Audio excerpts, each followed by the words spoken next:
বাড়ি ঘরে হামলা, মামলা, অফিসগুলো বন্ধ করে দেয়া, এমনকি ঘরের মধ্যে বসে কোনো একটা সামাজিক অনুষ্ঠান, বিয়ের অনুষ্ঠান, খাতনা অনুষ্ঠান, দোয়ার অনুষ্ঠান, জানাজা দাফন অনুষ্ঠান, এমনকি বন্যার্থ শীতার্থ মানুষের পাশে গিয়ে সহযোগিতা প্রদানের কোনো অনুষ্ঠানকেও তারা বরদাস্ত করে নাই। এবং তারা আমাদের নেতৃত্ব কর্মী বাহিনীকে এইভাবে তারা সেখানেও কোনোভাবে দেয় নাই।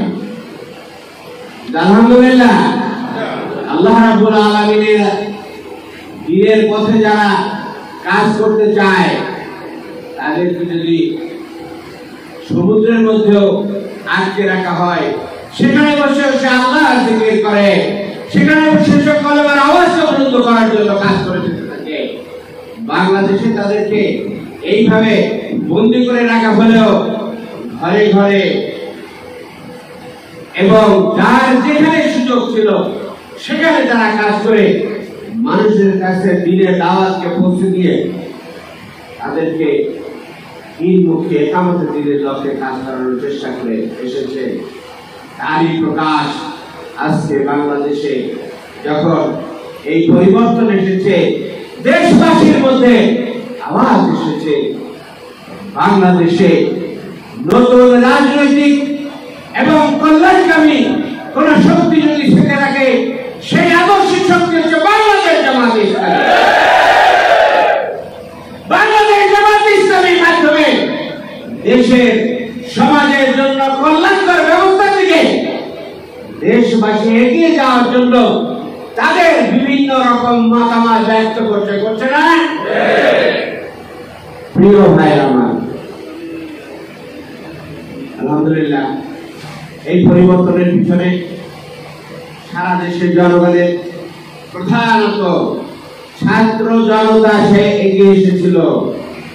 বৈষম্য বিরোধী ছাত্র আন্দোলনের প্রেক্ষাপটে আল্লাহ রাব্বুল আলামিন এই জালিমদের বিরুদ্ধে এমন ব্যবস্থা নিলেন যে তারা পালিয়ে গিয়ে বাঁচার চেষ্টা করেছে, তারা পালিয়ে যেতে বাধ্য হয়েছে।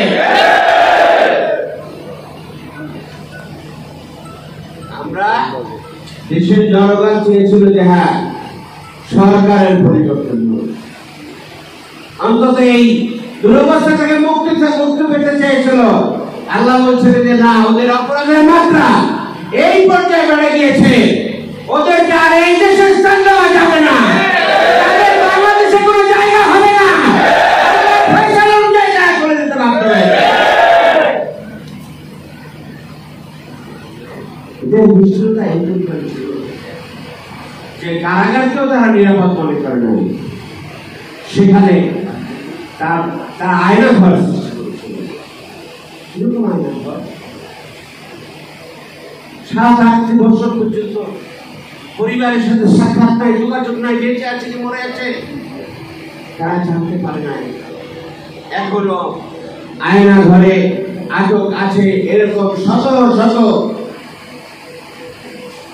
মানুষ দেশের তার পরিবারের সাথে এখনো সাক্ষাৎ করতে পারে নাই।